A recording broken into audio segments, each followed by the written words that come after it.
for example, the effects of the controls, because we're flying in three-dimensional space, it's not just the steering wheel, we can go up and down, and we can also point the nose of the aircraft left and right, and of course when we push the throttle in, that also has an effect on the aircraft's performance as well. So look at our controls. We have the ailerons, we have the rudder, we have the elevator,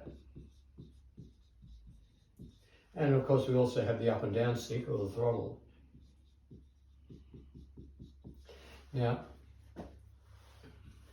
what's going to happen is we use the aileron, because both they'll have a primary effect and they'll have a secondary effect. So in the case of we use the ailerons to roll the aircraft. Now, of course, when we're on the ground and we want to turn the aircraft, we just use the rudder pedals, because the rudder is also connected to the nose wheel. So if you want it on the ground, we just do this, you see. But of course in the air, we can't do this and turn around. It just doesn't work. In the air, we have to turn around because the aircraft is developing a certain amount of lift, that's how we stay in the air. And of course, when we bank the aircraft, it's called the horizontal component of lift, is what turns the aircraft. In the same way that when you have a pendulum on a bit of string and you start doing this and the pendulum whizzes around, well, that string, that then becomes a partially horizontal force. So what's happening is we bank the aircraft, horizontal component, round it goes. It's a bit like turning a motorcycle. Crank the motorcycle over, around you go. So it's the same thing with the aeroplane. So essentially, the action of the aileron is to roll the aircraft. That's the first thing you have to do. Roll the aircraft and around we go. Now, there is actually a couple of secondary effects that happen. Now, you imagine, here's your aircraft. We roll the aircraft. The upward going wing is creating more lift than the downward going wing. And as we start to move into our turn, what's happening is it's accelerating. And what it wants to do is it's actually, the faster the airflow over it, the more lift you're getting, and it wants to keep banking. So once we enter our turn, we actually have to use our ailerons to hold the roll from keeping rolling, and also just keep going, you see. But as this is creating more lift, it also creates more drag. So as you roll the aircraft, it actually wants to pull the nose slightly in the direction opposite the turn. Now, and we call that adverse yaw, but more on that later. The main effect is going to be, once the aircraft starts the turn, it will want to nose into the turn, and it yaws into the turn. So essentially what happens is you crank it over, nose wants to go up, and then it falls down into the turn. So the secondary effect of rolling the aircraft is that the nose will yaw. And by yawing, we're meaning, here you're flying along, if you stand on the rudder pedals, it'll start doing this. You won't turn, you'll just be pointing the nose in a different direction. That's not how we turn the aircraft. Having said that, if we come along to the rudder, the primary effect of the rudder is yaw. You see, so we're flying along here and we stand on the rudder and the nose wants to go that way. And of course, as soon as you do that, of course, this wing is accelerating. It wants to develop more lift, and it will actually start to roll. So you can be flying along, stand on the rudder, and the aircraft, first of all, the nose will yaw, the wing will start rolling because it's good. This one's getting more lift than this one, because this one's slowing down, this one's speeding up, and you will also start to turn the aircraft. So the secondary effect is roll.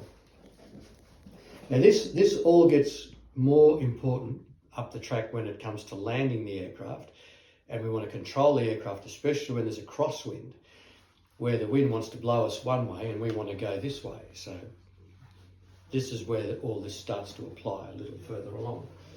Now, of course, the elevator, its primary effect is pitch. And by pitching, we mean this. You know, the same way we see boats pitching in the water, well, aeroplanes can pitch too. Now, people think that when you pull the stick back, you're going to go up. Well, you will to a certain degree, but essentially just in the same way that a car going up a hill needs more gas or it slows down, if we pull the nose up, we'll start to climb, but then we'll slow down. Wings will develop less lift. We won't, and instead of going up, we'll just fly along like this with our nose in the air. If you keep on pulling it up, eventually the wings will stop developing lift and it'll stall. So the purpose of the elevator is to pitch the nose, and our sight picture, we have a thing we refer to as attitude, and the attitude is really what the nose is doing compared to the horizon. We're flying along at a high nose attitude, we're in slow flight. If we have a very low nose attitude, we're going fast, you see. So, I mean, there's a bit going on here, and that's why it's good to follow along with the study material. And of course, there is a secondary effect, because if we're flying along, we pull the nose up, what's going to have an effect is our airspeed. Right, so we're flying along, we pull the nose up, the aircraft slows down. We're flying along, we push the nose down, the aircraft speeds up. So nose goes down, speed goes up. Nose come up, speed goes down. Now, if we want to actually climb, this is what we need. This is the up and down stick. So the throttle, we need the throttle to increase thrust. And of course, there's several things that happen when you push the throttle in. We go faster, number one. If we pull the nose up and pull the throttle in, and push the throttle in, we go up, you see. So the secondary effect, there's quite a few secondary effects of the throttle. One is airspeed.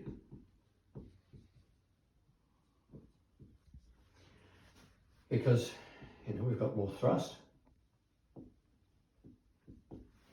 It also gives us the ability to climb. But there's a couple of other phenomena that take place, which is let's imagine you're taking off. Here's a rotating prop, wants to pull the aircraft forward. But there are a number of phenomena that take place when the prop's going, one of which you'll see when we take off, is it wants to pull the aircraft.